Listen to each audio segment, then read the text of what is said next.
I'm Yvonne from Growing Old Disgracefully. I'm Marie from Midlife Dramas in Pyjamas. You can find us both on Facebook. And now we've come together to bring you inspirational stories from midlife and beyond in our podcast, Hear Me Roar!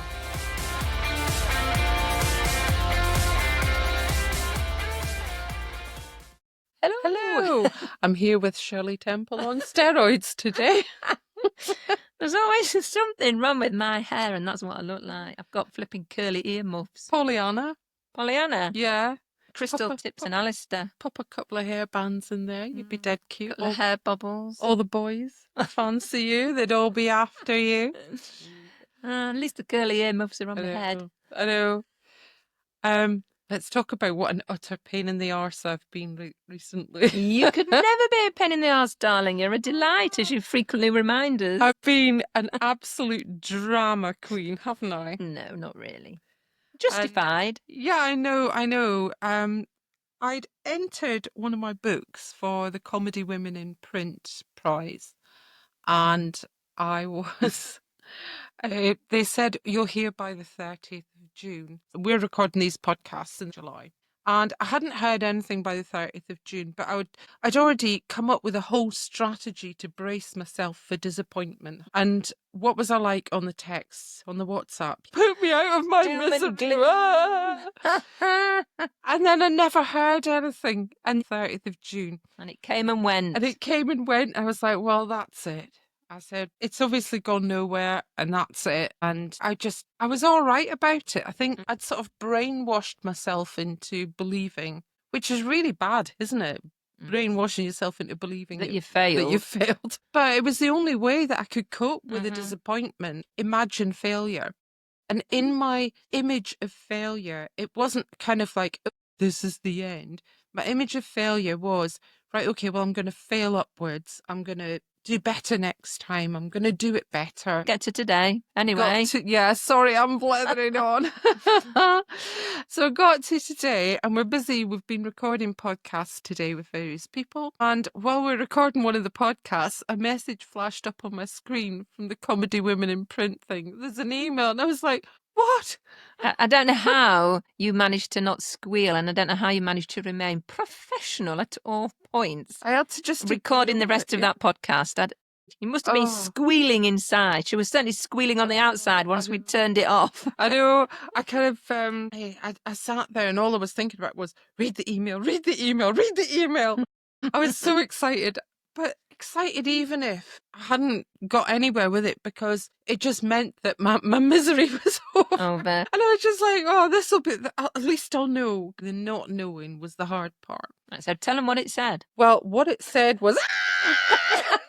Oh my God, you've just pierced me eardrum again, woman. I hope nobody was listening to that through a headphone. Now you'll be responsible for pierced eardrums all over the country. I'm going to have to turn my own volume down when I edit this. Anyway, what it said was, you've been longlisted. So my book, Gamer Trust, has been longlisted in one of the categories for the Comedy Women in Print prize. It has. And I was just like, winner, chicken dinner. So we're going to have another winner, chicken dinner on our podcast today. Feel quite honoured to have had this guest. Yeah, this is an amazing guy. Richard Whitehead MBE. Can't forget that, because that's a real recognition of his contribution, which is massive. So he was born with a double through knee congenital amputation and developed a passion for sport at an early age. And his parents encouraged him, and they taught him to live a life without limits. And that's a philosophy which has defined his whole life. He's won gold and silver medals in the Paralympics GB team, including gold in the T42 200 metres at London 2012. And this year, he's undertaking a 20 marathon challenge around the world, which is going to bring him to an incredible total of 100 marathons. And you'll hear all about that in a moment. So in 2021, Richard launched the Richard Whitehead Foundation, which is a charity enabling disabled people's ambitions through sport and activity. And so Richard's a diversity and inclusion champion. And his strong belief is that anything is possible. So that's the name of this episode, Anything's Possible. And whatever age or ability you are, everyone has a gift and potential. So let's go and meet this absolutely amazing guy who's done so much and continues to do so much for other people. Hello, Richard Whitehead, MBE. Very impressive. Hello, ladies. Hi. So we know a little bit about you. We know that you have broken records. You have won gold medals at the Paralympics. Lots of running. Yeah. But tell us a little bit about what got you there, what got you started. Yeah, I'm 48 years old as well, so like story-wise, there's massive amounts of things that I've been like through, challenged obstacles, but also some real great successes. And yeah, a lot of people know me and recognise me from my Paralympic success, whether that's like my best above like 2012 and my gold medal and that kind of moment. Apart from that, there's so many other things I've been involved with, whether that's humanitarian work, whether that's my foundation and charity that I've really kind of worked hard at getting the right people around me to have that impact, or whether it's some of the other fantastic things I've done within my career. And I think my career has been like a real kind of learning curve of having some great memories, great opportunities that have really given me the tools to be successful at this moment. I'm a double leg amputee, for those that don't know. So I was born with my disability, and I was empowered by sport, and my parents saw swimming, gymnastics as really kind of an opportunity to start the wheels in motion regarding sport being something that utilizes my skills to a wider audience. And then my parents also thought, well, he's actually quite good at this, and they were like the real drivers for a lot of my success. But yeah, sport's been something that's been great for me, obviously commercially, also physically, emotionally. But now's the time when I really want to kind of push on and really set that legacy piece, that sustainability piece. And I think for not only people with disabilities or men or people that associate with me, but just the wider audience. And sustainable impact's about relatability. And hopefully through some of the challenges, obstacles that I have to overcome on a daily basis, my disability doesn't go away, that it really relates to some of these challenges and obstacles that's out there. And a lot of people that reach out to me on social media and through other means haven't got a disability, aren't male, and maybe they've just got their challenge obstacles, and they will want to have some tools that enable them to be successful and have those golden moments that I've been fortunate enough to have in my life. So not just sport. No, You're no, helping for people sure not. across the board. Yeah, for sure not. And I've utilised like sport as a real platform of success, but it could have been anything. It could have been entertainment, could have been my professional career, could have been within teaching, which I was involved as a PE teacher for 5 years, and whether it was any other part of life. And it's about engaging with people to make people understand that everybody's got a gift in life, and then nurturing that gift to support the legacy of humanity. And obviously young people are the leaders of tomorrow, and it's about how you unlock that potential. And for me, it's always been about painting that positive picture about hope and possibility, and then giving people that mentorship, giving people that opportunity of enrichment with listening to my story and various other stories, and letting young people or people gain those skills from that chat, and then understand there's some real possibilities within life. So through your foundation, you work really closely with some young people, and you have a group of young people that receive sort of close, I'm going to call it mentorship. Would that Yeah, be we've got beneficiaries that Yeah.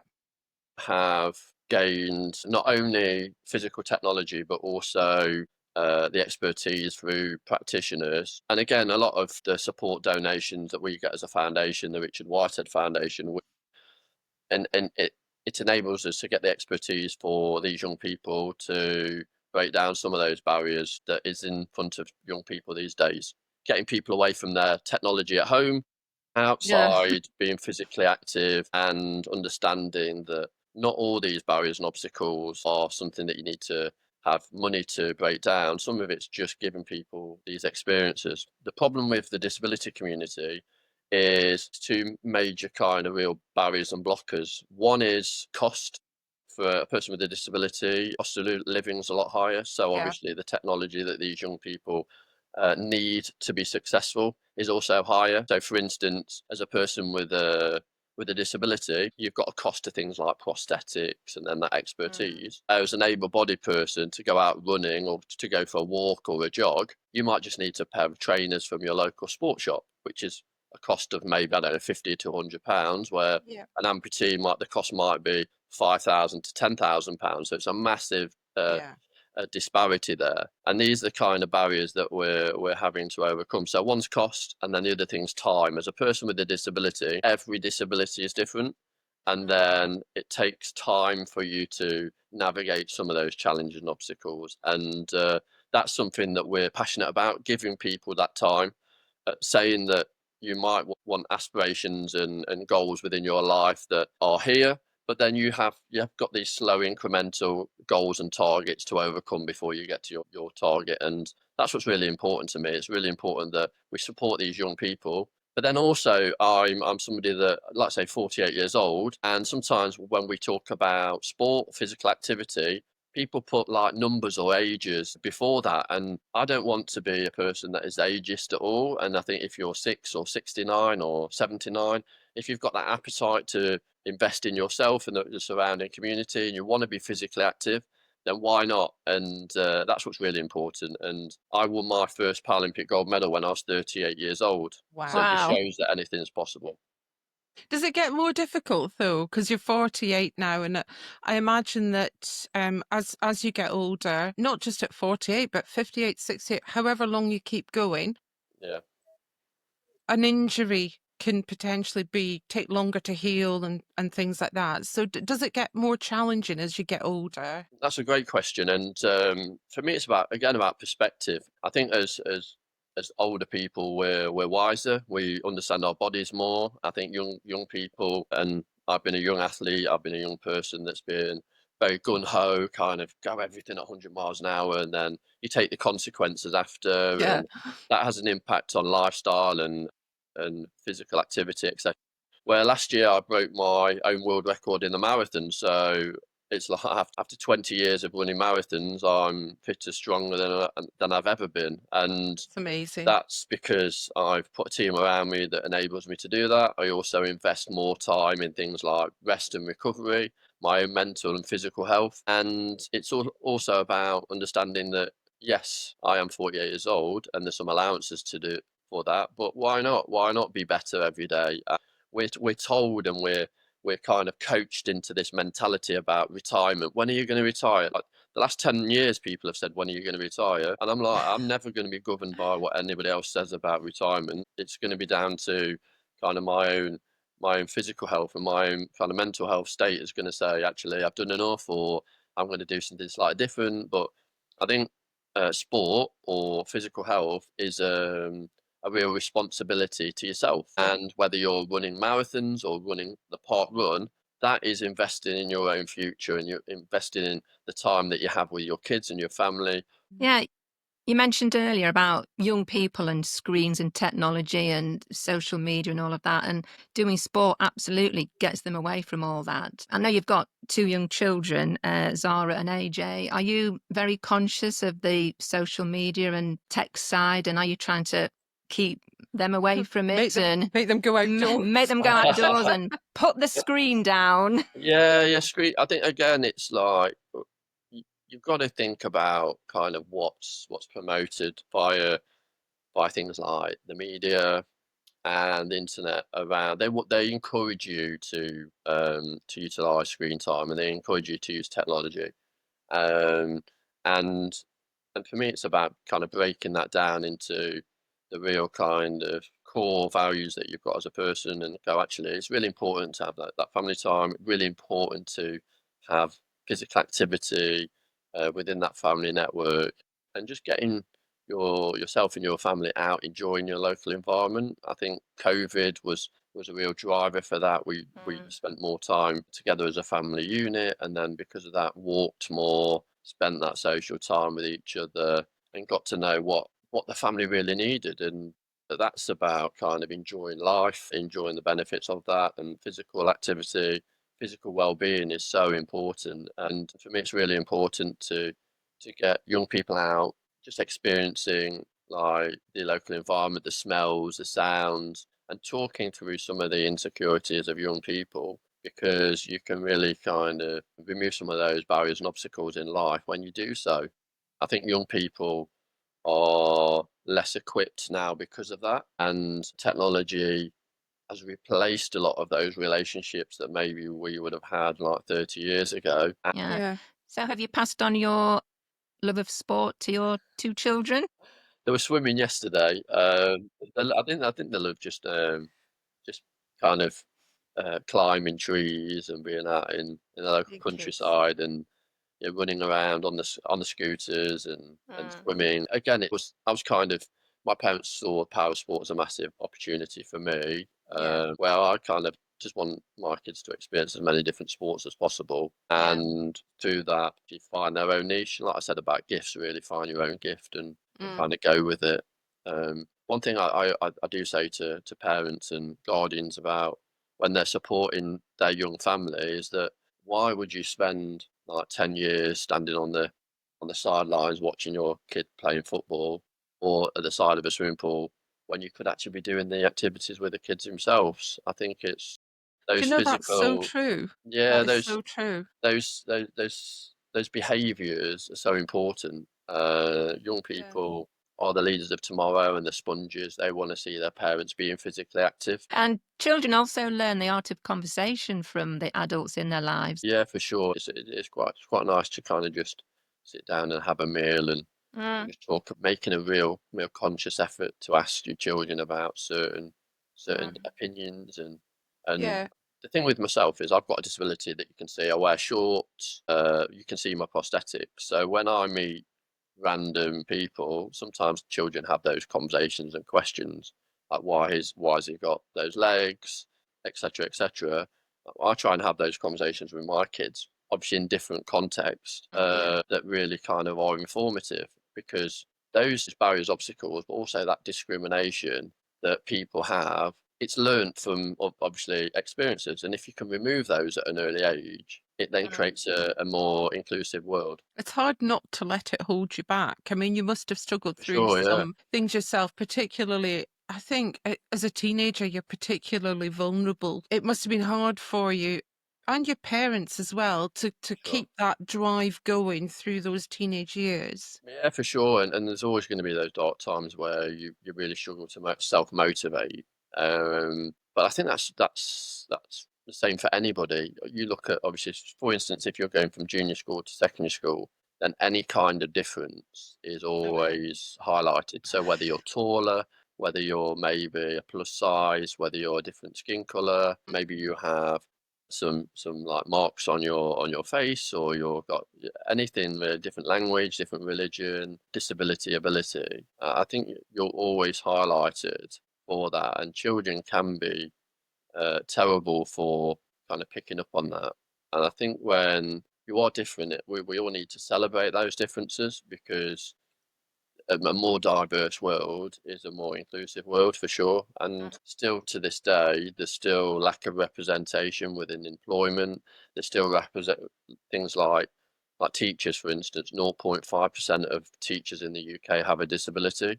And obviously, if you're aspiring to be a teacher in the future, if you're not seeing that it's possible, how do Yeah, you you're know not that seeing it's those role actually possible? models. Yeah, for sure. So obviously, somebody like myself growing up, I didn't see people like myself that were successful. And then obviously, even nowadays, you see people that are on television or social media, and it's very tokenistic with the approach. Yeah. For me, we need to have that representation just organically happening, and then that educates people that it is okay to be different. And what is normal? The word normal. People, I hear kind of people talk about normal, or for me, it's not about normal. It's about kind of treating people with the same respect and understanding that everybody deserves the same opportunity. And I think obviously when I was growing up, there was so many barriers and obstacles, especially at junior school, that I really struggled with. Went to secondary school and I had a headmaster that was more on the front foot. It was more of a kind of old school disciplinarian. So my parents saw the headmaster and they were like, "Oh yeah, Richard's very sporty," and he was like, "Well, Richard needs to be good at education before we allow him to do his sport," and that's fantastic. That was what I really needed. I really needed somebody that actually pushed education, because I think without that forcefulness at that age, I could have easily just been like an athlete that kind of was very in my own lane. Where now I think back to some of those kind of relationships and conversations being so important even at an early age. Yeah, so you had quite a few influences then at Yeah, an for early sure. age, which kind of made you into not just a very rounded person, but Yeah, also gave you that determination yeah, that anything's possible, I think yeah. is what you say to people. Yeah, and also that kind of molds the relationships I had further down the line. So, for instance, I probably say like my headmaster at secondary school, Mr. Scott, was very much kind of a disciplinarian. My gymnastics coach again was from an ex-army kind of PE format where it's all about respect and discipline and kind of self-worth, which was fantastic. And then my tutor at secondary school, Mrs. Griffiths, was more nurturing and really kind of, yes, you've got a disability, Richard, but to get on in life, you need to tick all these other boxes and you need to work doubly hard to be successful. And then when I've had those opportunities to build my own team, I've looked back at my own personal experiences to then pick these people that then fit into my team for value's sake and not if I Yeah. like them. So for instance, my athletics coach, Keith, 35 years experience, coached people like Catherine Mary, who won a bronze medal at the Sydney Olympics. He was somebody that I like, is a really close friend now. He's somebody that I massively respect. Initially, when we first started working together, it wasn't somebody that I initially liked, but saw a real value in his experience, but also that we could both grow together as people, and that we could develop that partnership that could not only support those successes, but also get through some of those real challenging moments. Which goes back to what you were saying earlier about how important it is to surround yourself with the right people, Yeah, the people who are on your side and are yeah, but also that, for you. yeah, also that are honest and give you give you that feedback that you need. So you set yourself the challenge of running 100 marathons, Yeah, and you're very finishing right. this year with 20 around Yeah, the world. yeah. What spurred you on to start this challenge, which I Well, so believe you started in 2004? yeah, so I before that I worked in America for years. So I worked on the Camp America scheme in 1998, and it kind of when I wanted to start running, it was always like, well, if I went up for my first marathon, where would it be? Kind of knew that the American community were a very diverse community, and there's so many massive events in America, and because I travelled America a lot in that year, I understood that there was maybe a massive opportunity for somebody like myself to have a real impact. So in 2004, when I started my running journey, I did my first marathon in New York, and that kind of set the seed for me starting my marathon journey. And yeah, 92 marathons later, I'm still obviously going strong. But yeah, so I started with my first marathon and did that 5 hours 19 minutes. It was the toughest thing I've ever done. Most challenging. I was unprepared. Anybody that's done a marathon before knows how hard it is. 5 hours 19 minutes. It's like you're taking your child to school, doing registration, and then running the whole day until you pick them up. That's about 5 hours. So it's a lot of time on your feet. So it's really tough. And I got home and then realised the impact that I had was massive. I realised that I'd achieved something that I never thought was possible, and I said that I'd never run another marathon after. And then yeah, I've done all these other marathons since. And As then I say, last pants on year, fire. yeah, exactly, yeah, they are quite addictive. But I'm not. I wouldn't say I'm fanatical with running, but I'm just quite good at it. But you're not going to just stop at 100, presumably, and never Well, do I another don't one know. again. I don't know. We'll see, because I've done quite a few this year. But last year I broke my marathon world record, like I told you earlier.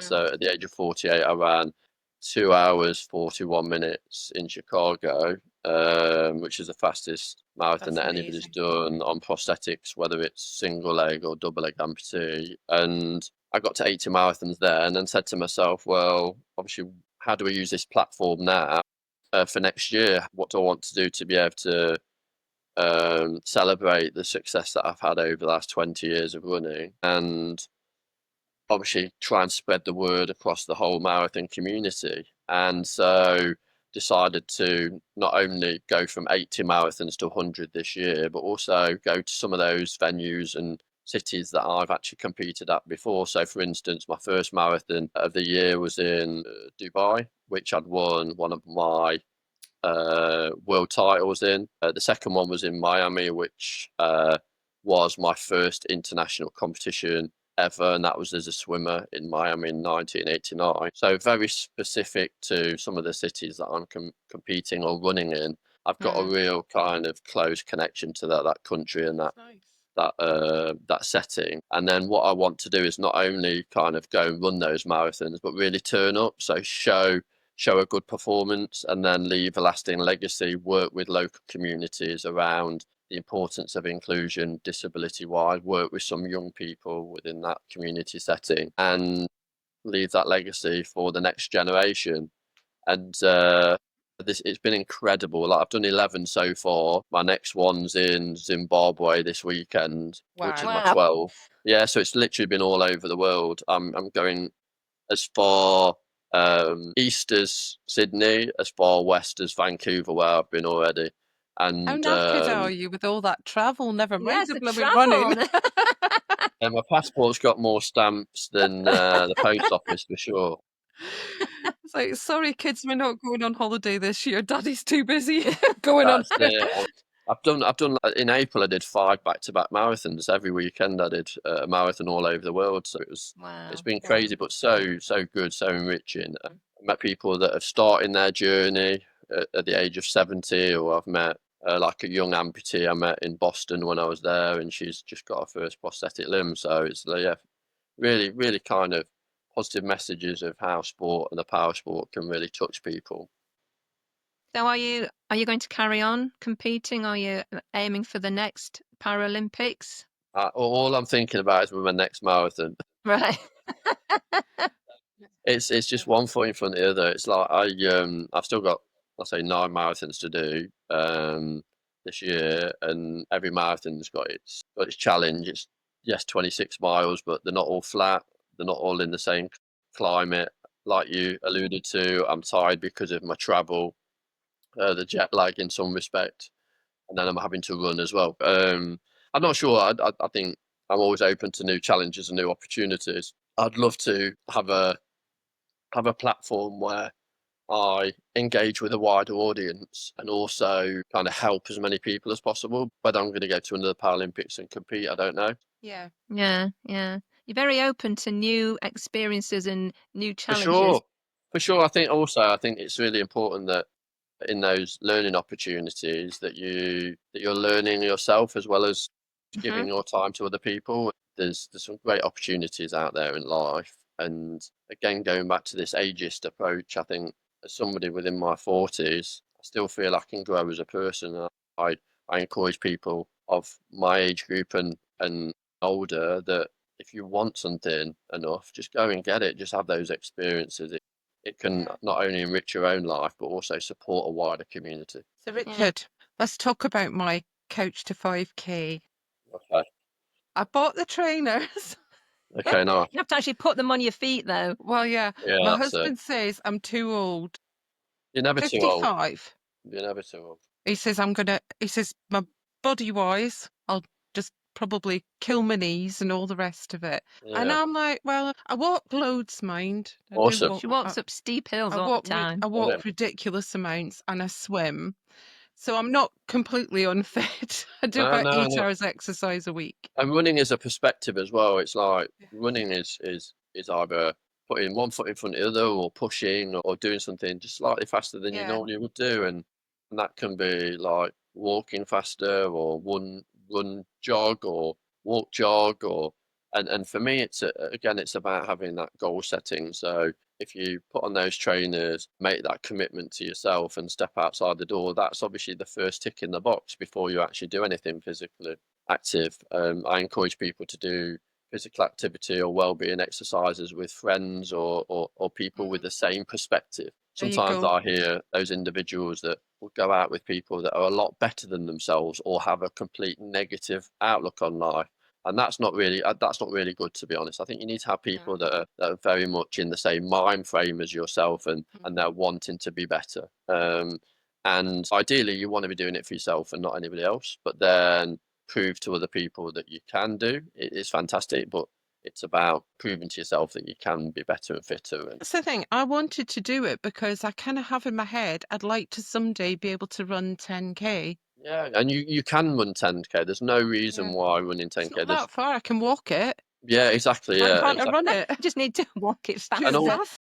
And also, again, it's a number, isn't it? 10K, 6 miles, whatever. It's a number that sometimes we put in front of us to actually stop us from doing the actual activity the self. And running is a very, very kind of masculine kind of based word, where I think it's movement or physical activity means that you kind of just get out there and do it, and don't be afraid to kind of have your own targets. Don't feel that you have to do it within a certain framework or time. It might take you 8 weeks, it might take you 18 weeks, it might take you 2 years, and that's fantastic. It's about that real commitment to yourself, and that should be celebrated. I think goal setting is really important. So in what I have, even as an elite athlete, I'll have like 5 non-negotiables while I wake up in the morning, and maybe make my bed, and I'll say to myself, this is what I'm going to do today, and this is how I'm going to do it. And these are my real actions, and anybody can have those actions, especially around whether it's movement, and it can be put those trainers on,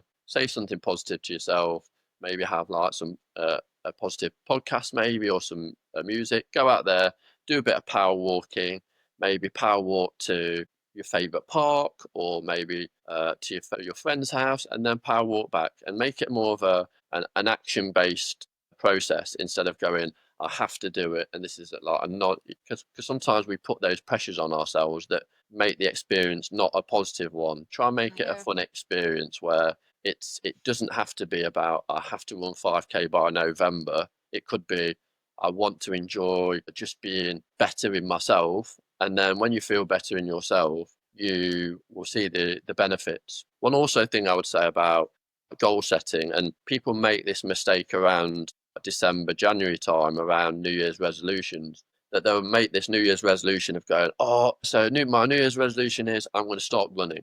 And then by the time they get to the 1st of February, they're like, I've not seen any benefit. I'm putting on weight. I'm going to stop.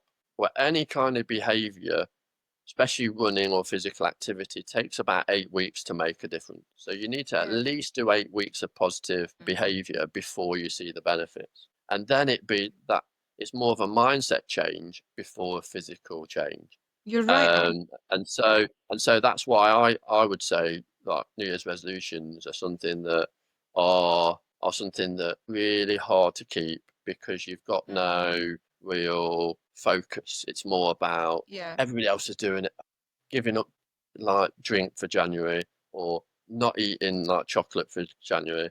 That's fine. People don't But eat then chocolate. I I'm love sorry, this is the most shocking revelation in the whole podcast. Is this going to be the big shock of series 2?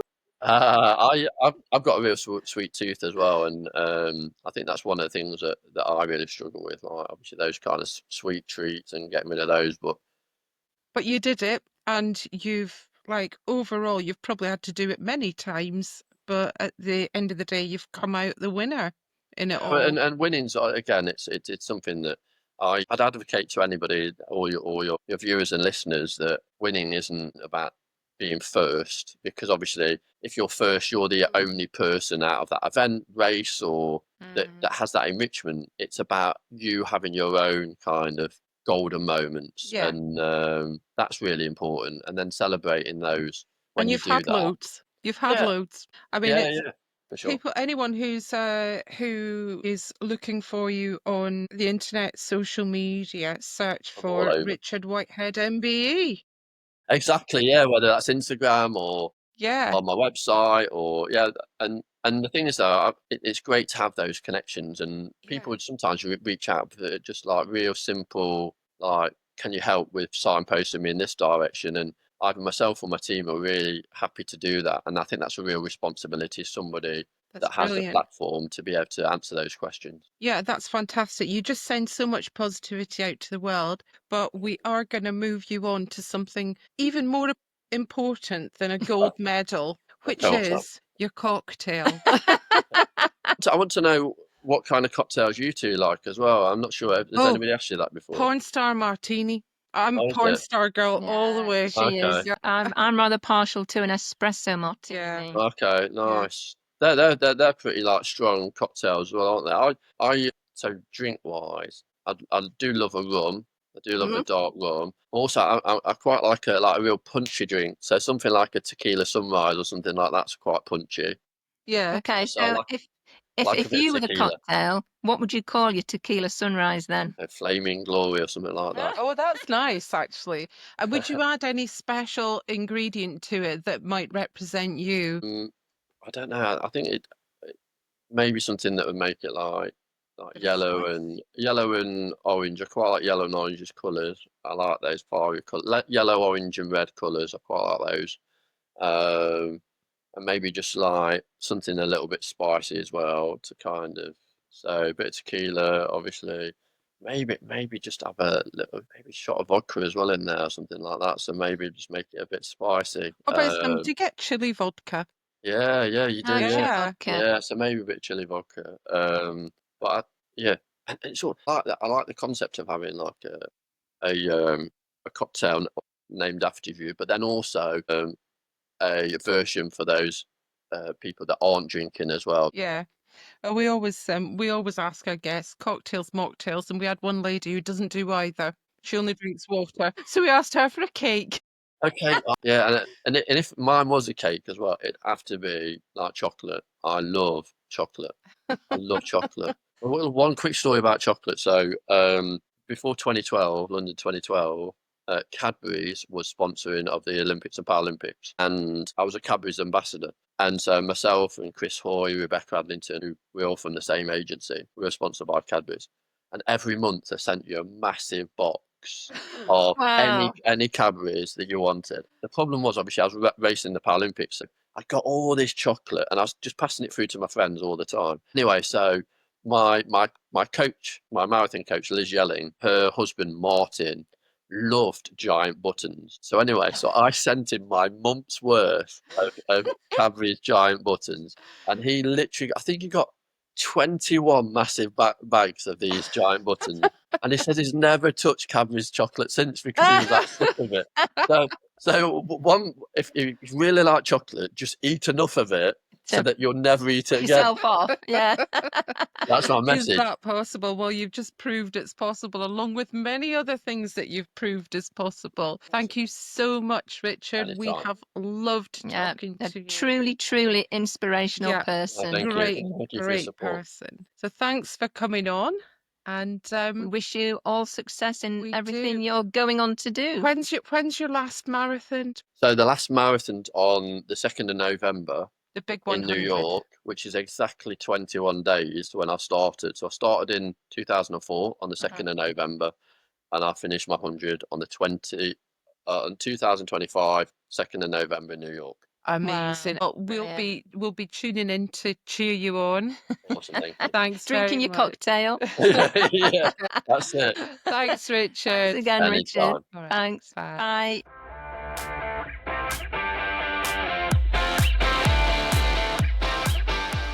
Thank you to our guest this week, and thanks for listening. And we look forward to roaring with you again.